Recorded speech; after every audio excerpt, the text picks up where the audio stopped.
मैं ये 9 सवाल अब गिनूंगा, दोहराऊंगा और यही मांग करूंगा कि ये 9 सवालों पर प्रधानमंत्री अपनी चुप्पी तोड़े।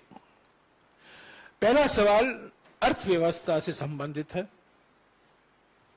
हम लोग सब जानते हैं कि हमारी देश पीड़ित है महंगाई से, बढ़ती हुई बेरोजगारी से, नोटबंदी से, पहला नोटबंदी, दूसरा नोटबंदी, गलत तरीके से जीएसटी लागू होने के बाद जो एमएसएमई खत्म, और इसका पूरा और हमें देखने को मिल रहा है आर्थिक विषमताएं बढ़ती हैं, आर्थिक विषमताएं बढ़ती हैं। है क्यों है प्रधानमंत्री देश में बेरोजगारी छू रही है? क्यों अमीर हो रहे हैं और गरीब हो रहे हैं? सार्वजनिक संपत्तियों को आप क्यों मित्रों को बेच रहे हैं? आर्थिक विषमताओं क्यों बढ़ रही हैं? तो ये पहला सवाल अर्थव्यवस्था से जुड़ा हुआ है और खास तौर से बढ़ती हुई आर्थिक विषमताओं के संबंध में है। दूसरा सवाल कृषि और किसान से संबंधित है, कृषि और किसान से जुड़ा हुआ है। ऐसा क्यों है प्रधानमंत्री जी कि पिछले 9 सालों में भी किसानों की आय 2 गुनी नहीं हुई है? ये उनका वादा था, ये वादा अभी तक पूरा नहीं हो पाया। 3 काले कृषि कानूनों को रद्द करते समय किसान संगठनों के साथ हुए समझौतों को अभी तक लागू क्यों नहीं किया गया है? एमएसपी की गारंटी क्यों नहीं दी गई है? इस पर बहुत लंबी चर्चा हुई है। पहले किसान संगठनों के साथ सरकार की बातचीत हुई, संसद में भी इस पर बहस हुई, ये काले कानून पारित हुए। उसके बाद मजबूरी से प्रधानमंत्री ने इसको वापस लेना पड़ा।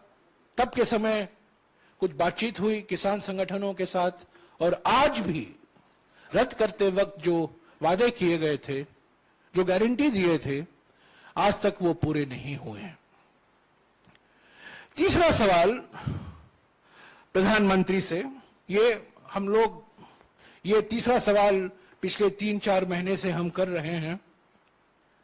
खास तौर से मित्रवादी पूंजीवाद का मिसाल जो हमें देखने को मिल रहा है, रोज कुछ ना कुछ मोडानी कहानी जो हमें उसको अखबारों में, टीवी में, मीडिया में, कई माध्यमों से हमें जानकारी मिलती रहती है। ऐसा क्यों है प्रधानमंत्री कि अडानी को फायदा पहुंचाने के लिए एलआईसी और एसबीआई में जमा जनता के खून पसीनों की कमाई को दांव पर दिया गया है? भ्रष्टाचार को खत्म करने की बात करने वाले प्रधानमंत्री इस पर जवाब क्यों नहीं देते कि अडानी की फर्जी कंपनियों में, शेल कंपनियों में, फर्जी कंपनियों में 20,000 करोड़ रुपए किसके हैं? इस पर आप जानते हैं हमने 100 सवाल, हम अडानी के हैं कौन श्रृंखला में हमने 100 सवाल पूछे हैं, उसका एक भी जवाब नहीं आया है। और अभी ये प्रचार किया जा रहा है कि सुप्रीम कोर्ट से एक क्लीन चिट मिला है। ये बिल्कुल क्लीन चिट नहीं है, ये भी साबित हो गया है। और भी सवाल उठते हैं और खास तौर से ये फर्जी कंपनियों से जुड़े हुए हैं। और ये 20,000 करोड़ रुपया किसका है?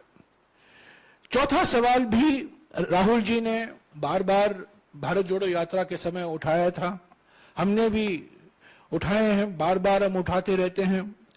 ये आंतरिक सुरक्षा से संबंधित है और खास तौर से चीन से जुड़ा हुआ है। जो 19 जून 2020 को प्रधानमंत्री ने चीन को क्लीन चिट दे दी, उसके वजह से हमें परेशानी भुगतनी पड़ी है। और हमारा इस संबंध में सवाल है, ऐसा क्यों है प्रधानमंत्री जी कि चीन को लाल आंख दिखाने की बात करने वाले आप उनको 2020 में क्लीन चिट दे दी, जबकि वो आज भी हमारी जमीन पर कब्जा करके बैठा है। पांचवा सवाल, अभी आप देख रहे हैं मणिपुर में क्या हो रहा है, एक वो अभी नया मिसाल है।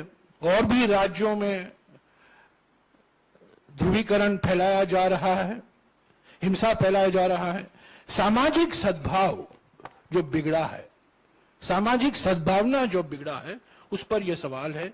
ऐसा क्यों है प्रधानमंत्री जी कि चुनावी फायदे के लिए जानबूझकर बंटवारे की राजनीति को हवा दी जा रही है और समाज में डर और माहौल बनाया जा रहा है। एक तरफ राजनीतिक विरोधियों के खिलाफ डर और धमकी, और दूसरी तरफ समाज में अलग अलग धर्म, अलग अलग जाति, अलग अलग भाषा, अलग अलग प्रांत में बंटवारे की राजनीति का उपयोग किया जा रहा है अपनी राजनीतिक मकसद के लिए।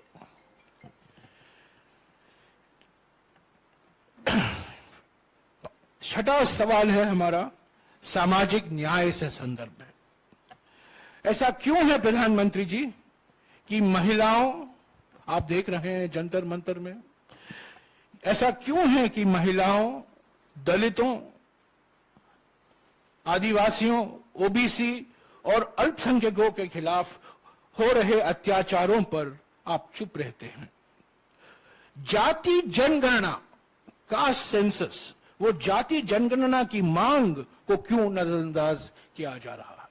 कांग्रेस अध्यक्ष मल्लिकार्जुन खड़गे जी ने प्रधानमंत्री को भी खत लिखा है, उसका भी जवाब नहीं आया। राहुल जी ने बार बार भारत जोड़ो यात्रा के समय इसकी मांग की। आप जानते हैं जब यूपीए की सरकार थी, हमने जाति जनगणना की थी, पर बहुत से कारणवश, जो मैंने पहले आपको बताया है, वो प्रकाशित नहीं हो पाया। और हमारी मांग है और अनेक विपक्ष पार्टियों की मांग है कि जाति जनगणना होना जरूरी है, पर यह अभी तक इस पर प्रधानमंत्री ने कुछ कहा नहीं है।